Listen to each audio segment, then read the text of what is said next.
नमस्कार दोस्तों, मैं अमरनाथ कुमार। बौखलाहट देखने से पता चल रहा है कि उनके पैरों के नीचे से जमीन खिसक गई है। लैंडस्लाइड हो गया तो उनको खड़े होने के लिए जगह नहीं मिल रही है। मीडिया बौखलाया हुआ है, योगी जी बौखलाए हुए हैं और भाजपा के सारे बड़े नेता बौखलाए हुए हैं। और झल्लाहट में वो अनाप शनाप बोले भी जा रहे हैं, गलत हथकंडे भी अपना रहे हैं। आपने देखा कि चुनाव के आचार संहिता का किस तरह से धज्जी उड़ाया जा रहा है। पहले फेज के चुनाव से पहले रात को आके मोदी जी प्रेस कॉन्फ्रेंस करते हैं और लाइव दिखाता है सारे मीडिया चैनल। आज सुबह सुबह देखा देखी योगी जी भी वही किए, उन्होंने भी वही किया, इंटरव्यू दिया, फिर उसको छोटे छोटे बाइट बना के चलाया गया और मीडिया वाले भी उसको चलाने में मदद किए, सबके सब। और पिछले 5 दिनों से हिजाब का मामला बहुत पहले खत्म हो गया, कहीं कोई आंदोलन नहीं, कुछ नहीं, सब शांति प्रिय तरीका से खत्म हो गया। जो भी होगा कोर्ट करेंगे, फैसला नहीं करेंगे, चल रहा है। लेकिन मीडिया चैनल, आज तक वाले का चैनल देखिए आप, 3-4 दिन का निकाल के, वो हमेशा घुमा के हिंदू पर ले जा रहा है, मुस्लिम पे ले जा रहा है, मुस्लिम पे ले जा रहा है। मुस्लिम बहुल एरिया में चुनाव हो रहा है, वो हिंदुओं को जागृत करना चाह रहे हैं कि देखो जी, मुस्लिम एक्टिव होकर एक जगह वोट कर रहा है तुम्हारे हराने के लिए। और इस तरह का माहौल क्रिएट करने की कोशिश की। मतलब एक तरह से देखा जाए तो पूरा मीडिया का दुरुपयोग। और उद्योगपति है किसका? मोदी जी का। मोदी जी किसके लिए काम कर रहे हैं? उद्योगपतियों के लिए। तो उद्योगपति किसका साथ देगा? मोदी जी का। तो बौखलाहट में ये सब गलती पे गलती किया जा रहा है और आपकी एकता के कारण इनकी हार होगी। आप लोग इसी तरह से अगर एकजुट बने रहे, वोटों का बंदरवाट नहीं किए, तो हार जरूर है, निश्चित हार होगी, देश जीतेगा। मैं पहले भी कहा हूं, आप सबको एकजुट होकर रहना है और आने वाले 5 चरणों के चुनाव में एक ही जगह मजबूत पार्टी को वोट करना है। बाद में अपना अपना भरास निकाल लीजिएगा, अलग नेता चुन लीजिएगा। अभी आपको देश को आजाद कराना है। किससे? एक अराजक तत्वों से, जो जिन्होंने संविधान को बर्बाद करने के लिए ठान लिया है। संविधान को खत्म करने की साजिश चली जा रही है, मनुस्मृति लागू करने की बात कर रहे हैं साधु महात्मा, अपना संविधान बनाने की बात कर रहे हैं। और आपको रोजगार नहीं दे रहा है, आपको लाठी मिल रहा है और खुद भगवा पहन के बिना क्वालिफिकेशन के कुर्सी पर बैठा हुआ। 2 गुजराती, आप ही लोग कहते हो ना, 2 गुजराती बेच रहे हैं, 2 गुजराती खरीद रहे हैं, हजारों गुजराती लूट रहे हैं। लेकिन सच्चाई यह है कि करोड़ों गुजराती परेशान हैं, संघर्ष कर रहे हैं रोटी के लिए। जो रियल में गुजराती हैं, जो देश के नागरिक हैं, वो परेशान हैं। जानना है तो गुजरात जाके देखिए कि मोदी के कितने सपोर्टर हैं। सपोर्टर कम है, उनसे नाराज लोग ज्यादा हैं। मीडिया मैनेज किया हुआ इसलिए आपको लगता है, अदरवाइज चुनाव में जीतते कहाँ हैं? वो तो बाद में एमएलए एमपी को धमका के खरीद के सरकार बनाना पड़ता है, तोड़ फोड़ करके बनाना पड़ता है। तो लोग नाराज हैं, गुजराती भी परेशान है। मुट्ठी भर लालची लोग आपके देश पे कब्जा करके देश को बेच रहे हैं, देश को लूटा जा रहा है, बैंकों को लूटा जा रहा है, सब कुछ लूटा जा रहा है, सरकारी संपत्तियों को प्राइवेटाइज किया जा रहा है और हम सब मूक दर्शक बने हुए हैं। इस देश में बार बार गांधी जन्म नहीं लेगा, न बार बार सुभाष चंद्र बोस जन्म लेंगे, न भगत सिंह जन्म लेंगे, न चंद्रशेखर आजाद, और न खुद्दीराम बोस, लाला लाजपत राय, सरदार पटेल, भीमराव अंबेडकर, नेहरू, जो भी हैं स्वतंत्रता सेनानी, जिन्होंने अपने सब कुछ कुर्बान करके, अपनी जिंदगी के दांव पे लगा के अंग्रेजों से लड़ाई लड़के हम सबको आज़ाद करवाया और एक भारतीय संविधान को दिया। जिस संविधान में आपको खुल के बोलने की आज़ादी है, और उसी आज़ादी के तहत मैं यहाँ बैठ कर बोल रहा हूँ और आप लोगों को जागरूक कर रहा हूँ, उसी आज़ादी के कारण। इसको भी दबाने की बात हो रही है कि मीडिया को दबा दो, सोशल मीडिया को दबा दो, सबको दबाने की बात हो रही है। उस संविधान का गला घोटा जा रहा है, उस संविधान को खत्म करने की बात हो रही है। लोग पूछते हैं गांधी ने क्या किया? गांधी ने यही तो किया था जो मैं कर रहा हूं। गांधी साउथ अफ्रीका में बैरिस्टर थे, उनको क्या कमी थी? जरूरत नहीं थी इंडिया आने की। उतना उस जमाने में उतना पैसा वाला आदमी, महान आदमी, उन्होंने सब कुछ छोड़ के आंदोलन में कूद गए।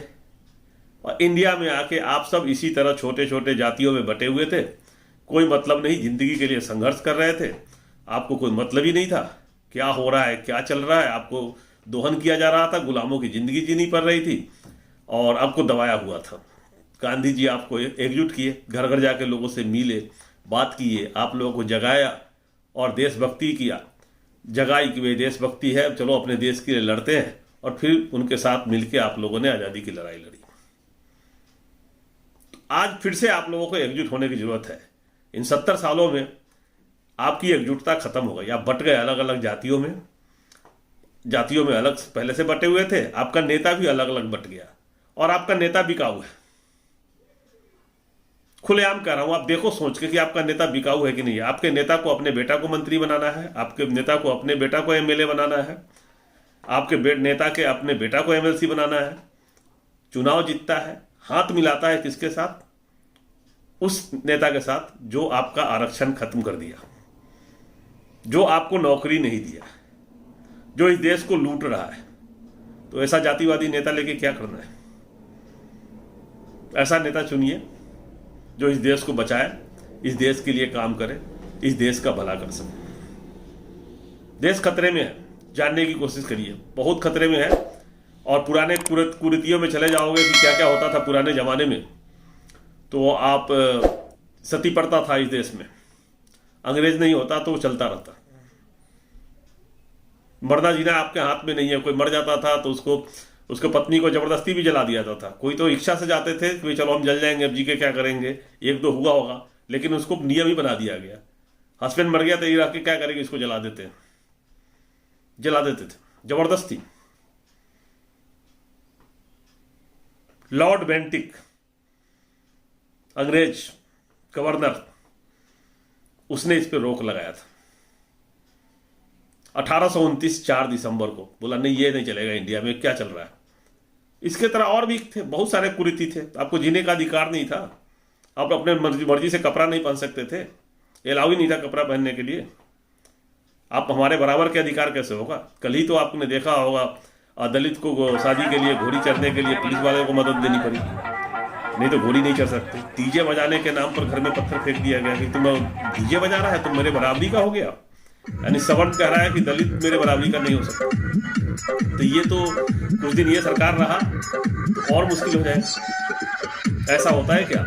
इंसान को इंसान नहीं समझ रहे हैं, जो कुछ है हम ही है। आरएसएस वाले हैं वही बहुत बढ़िया है, सवर्ण भी यहाँ नहीं रह गया। अब ये नहीं रह गया कि ब्राह्मण, बनिया और क्षत्रिय सारे आरएसएस को नहीं मानते हैं। बहुत सारे लोग, आप लोग फेसबुक ट्विटर पे हो तो लड़ाई तो लड़ रहे हो, उसमें ब्राह्मण भी है, क्षत्रिय भी है, वैश्य भी है। तो अब लड़ाई आपकी आरएसएस से है डायरेक्ट, और इसके लिए आपको एकजुट होना पड़ेगा। एकजुट होकर ही वोट डालना पड़ेगा। एक भी वोट बटना नहीं चाहिए, पैसे के लालच में नहीं आना है, लिफाफा लेना नहीं है। एक दिन के लिफाफा से आपका जिंदगी नहीं बन जाएगा। आपके बच्चों का भविष्य, उनका शिक्षा का है, उनके रोजगार का है, उनके स्वास्थ्य का है, उस पर ध्यान देना है। क्या आप अपने बेटा को टीचर नहीं बनाना चाहते? आप अपने बेटा को डॉक्टर नहीं बनाना चाहते? आप अपने बेटी को डॉक्टर नहीं बनाना चाहते? तो उसके लिए पढ़ाना पड़ेगा। पढ़ने के लिए सरकारी स्कूल चाहिए, और सरकारी स्कूल में टीचर भी चाहिए। है? नहीं है। तो नहीं है तो ऐसे सरकार जो नौकरी खत्म कर रहा है, सरकारी टीचर नहीं बहाल कर रहा है, उसको वोट देने से क्या फायदा? एक दिन पैसा देने से क्या हो जाएगा? आपका बच्चा पढ़ लेगा? नहीं पढ़ेगा। इसके लिए काम करना है। और ये जो जितने भी दलाल मीडिया है, टीवी चैनल, उसको बहिष्कार करना शुरू करो। ये आपके भविष्य के साथ खिलवाड़ कर रहे हैं, झूठ फैला रहे हैं।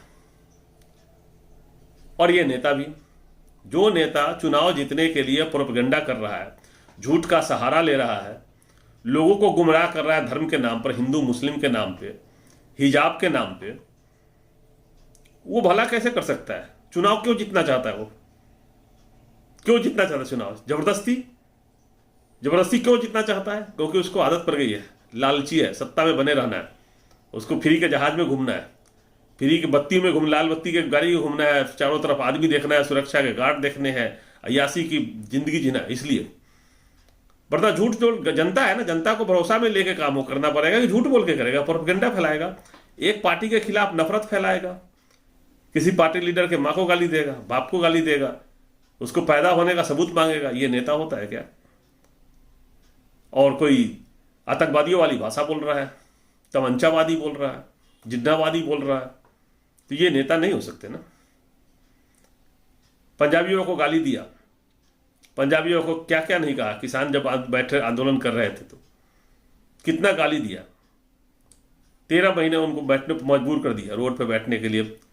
700 से ऊपर किसान मर गए, किसानों के ऊपर गाड़ी चढ़ा दी गई, कुचल दिया गया। आज पंजाब में वोट लेना है तो स्वर्ण मंदिर में जाके पगड़ी पहना जा रहा है, ढोंग किया जा रहा है, और चुनाव जीतने के बाद फिर उसी पंजाबियों से बदला लिया जाएगा। जो आदमी को आप लोगों ने दबा दिया, झुकने पर मजबूर कर दिया तानाशाह को, और वो टीवी पर आके माफी मंगा कि मेरे से गलती हो गई, हम कानून वापस ले रहे हैं, क्या आपको छोड़ देगा? वो बड़े बड़े जो गोडाउन बने थे, वो गोडाउन का क्या होगा? वो उद्योगपति मित्रों ने जो गोडाउन बनाया है, उस गोडाउन का क्या होगा? पैसे तो लग गए ना। तो क्या लग रहा है कि आपको फिर से कानून नहीं आएगा? बोला भी तो है कृषि कानून हम लाएंगे। तो तुमको लाने लायक छोड़ेंगे तभी ना लाओगे। सबसे आसान तरीका है, इनको हटा दो कि ये नौबत ना आए। अदरवाइज मुझे मालूम है आपके हाथों में ताकत है, आप फिर से आंदोलन करेंगे, फिर से भटकेंगे, फिर से मार खाएंगे, फिर से गाली सुनेंगे। तो वो नौबत नहीं आना चाहिए। का संविधान ने अधिकार दिया है वोट करने का, वोट की ताकत से इन सबको सबक सिखाएं। अपने पुराने जख्मों को याद करें, एक एक जख्मों को जो 8 साल में आपने झेला है। आपको नौकरी दिया, नहीं दिया। आप नौकरी मांगने गए तो लाठी मिली, हाँ मिली। आप जब कोरोना में मर रहे थे तो ऑक्सीजन के लिए तरस रहे थे तो मिला था, नहीं। हॉस्पिटल में बेड थे, नहीं।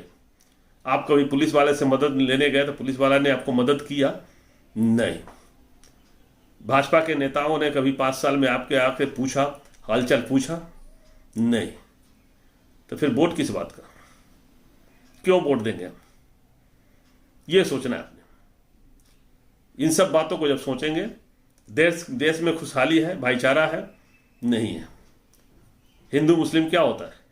आपके बहुत सारे साथी मुस्लिम हो गए, उन्होंने कभी आपको धोखा दिया है? नहीं। तो फिर हिंदू मुस्लिम कहां से हो गया? एकजुट होके इन नफरती चिंटुओं को बाहर का रास्ता दिखाइए। जय हिंद, जय भारत।